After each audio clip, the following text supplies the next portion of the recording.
Welcome to the world of BMX, where scraped knees are a badge of honor and the only thing crazier than the tricks are the stories behind the bikes. Like, did you know that Honda, yes, the Honda, almost had a BMX bike? Let's talk Auburn. It's 1987. Southern California was the epicenter of BMX culture. Tracks were battlegrounds for legends like Eddie Fiola and Martin Aparijo. Into this two-wheeled crucible stepped Todd Huffman and Bob Morales, two guys with a wild idea. They wanted to build a BMX bike that wasn't just another cookie-cutter ride. Their pitch? A modular frame, two pieces, chromoly steel up front, an aluminum rear end called the Works Link. Sounds like a transformer, rides like a dream. See this here? This is the Auburn CR20R. The top tube bends before the seat tube. That's the telltale sign of an early Auburn. Circa like 88, 93-ish. But why modular? Because Huffman and Morales thought, why settle for one frame when you can mix and match? It was like Lego for BMX racers. Strong chromoly front for durability, lightweight aluminum rear end for speed. Genius, maybe. Gimmick, probably. But it was bold. Oh, and the name, Auburn. It's not really a nod to Auburn University or the Auburn BMX track that Todd frequented. It was actually named after the 1930s classic sports car, the Auburn Speedster, because nothing goes together like BMX and vintage cars, right? Okay, so for those of you that didn't know why Auburn was cool, now you do. But let's back up to the beginning now. Let's see how Auburn came to be. And let's start with the project almost didn't happen. So Todd Huffman and Bob Morales both raced BMX in the 80s, and they had been friends for years. Well, Torker BMX had just went out of business and had a slew of parts they were trying to get rid of. Todd was working for SE at the time, and he called up Bob one day. Hey Bob, I quit SE. Let's start a company together. Go to the Torker auction, buy up all the parts, I know all the dealers, and we could really make a go at this ourselves. And Bob agreed.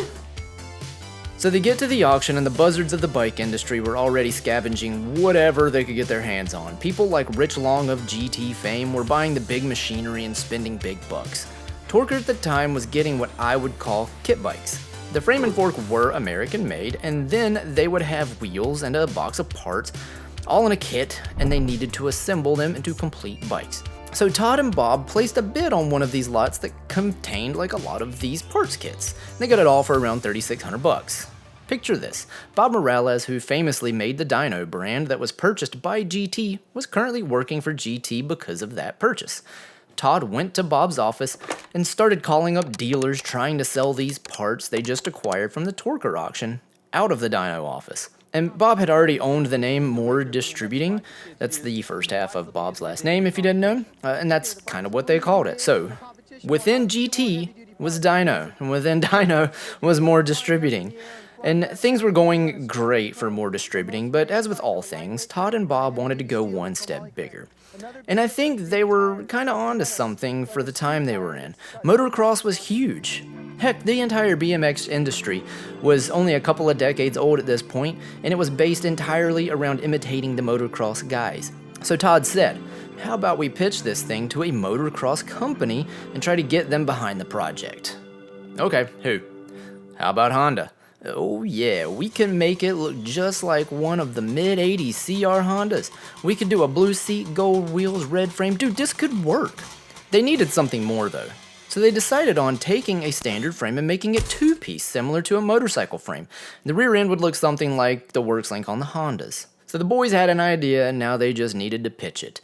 Todd knew a freelance artist who worked for GT at the time and got him to produce the first artist rendering of the Honda bike. Todd and Bob put a lot of effort into this project, and after going back and forth with Honda, they got their pitch packet done, put on a suit and tie, met with Honda to formally discuss this plan of action, and Honda mulled it over and said, no thanks. Now, most of all that is true, but I don't know if they put on a suit and tie, probably not. But they did put a lot of effort into this project, and they were in talks with Honda, and Honda did say no. So they had put on all this work into designing their very first frame. It looked good. They had the connections through more distribution. And they said, screw it, let's just do it ourselves. And thus, Auburn was born. More distribution was actually importing scooters from Taiwan at the time, and through this connection, they knew a guy that could get them a frame made for cheap, which is really what they needed. The goal was American made, but they first needed a cheap prototype. And in 1987, the first Auburn was created and made in Taiwan. It was a little crude, but it was a two-piece Auburn, and it was theirs. Rod Beckering actually raced that Taiwan-made frame. The frame, like I said, was crude, it was heavy, but it turned their idea into a reality. Todd then went to Gary Turner, who made the first official American prototype. The first professionals to race for Auburn included Todd T.C. Corbett, Robbie Robo Morales, Eric Big E. Bartolus, and Danny Milwee. Danny Milwee, sorry. So after only having this idea for maybe 2 years, it blossomed into having a professional team that almost won grands. That's an amazing trajectory, right? Well, not all was great, as Todd puts it. Their ambitions were bigger than their pockets. It's expensive to import frames from Taiwan, but also it's expensive to have GT to continue to make these frames for them, and the bills started to pile up. And it was around '89 that Auburn was peaking. Like I said, only a couple years into this, and magazines like BMX Action were hyping prototypes, but then Auburn's trajectory changed. Enter GT Bicycles, the 800-pound gorilla of BMX. In '89, GT acquired Auburn, and Todd Huffman was brought on to manage the brand while juggling his role as GT's marketing director. Sounds like a sweet deal, right? Well, not so fast.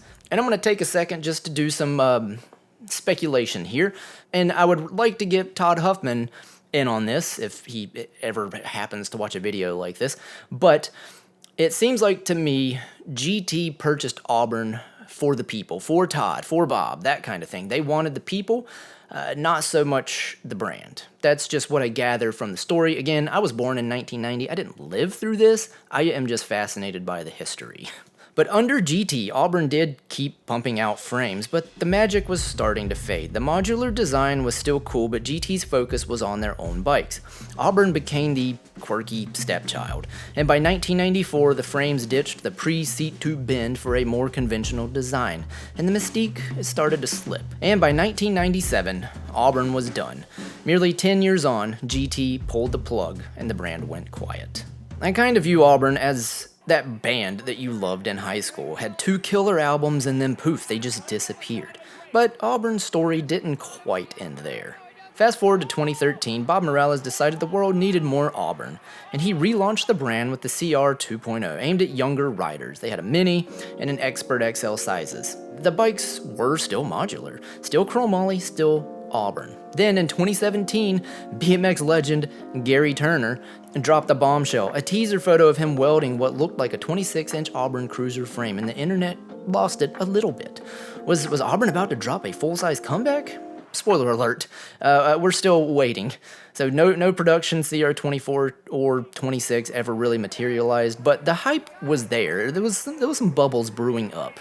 And today, Auburn just lives on in the memories and the hearts of collectors. Frames from the 80s and 90s go for a decent amount, for an old BMX bike, especially those pre-90s models with the bend before the seat tube design. eBay listings for new old stock decals go for some, decent penny, and a mint CR20RX can set you back more than a crappy used car.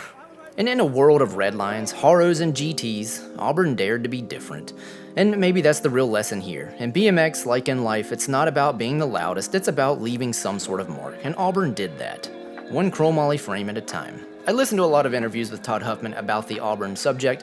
I like Todd. He's an inspirational guy because he comes from the BMX world. He's an inspirational guy to me, at least, because he comes from the BMX world, and he went on to do some documentaries. Look him up. His documentaries are great. I like his brutal honesty with this. Him and Bob, heavily involved in the BMX world, but their ambitions and their designs, it was all bigger than their pocketbook, which it happens. I listened to one interview with Todd where he's basically like, after a year of having Auburn, he knew it wasn't going to work out, and GT kind of saved it. I think if it wasn't for GT buying it, we probably would have had Auburn for maybe a year, and the story would be much, much smaller. But we didn't. GT kept it around for, another 8 or 9 years, and they still own the name. GT is going through their own things right now. You can watch some of my other videos about that. I hope they do come back bigger and better and stronger than ever, but that's for a completely different video. Anyway, thank you guys so much. My monitor's just turned off. But anyway, thank you so much for joining me on the Auburn story. I will see you on the next one. Love you. Bye-bye.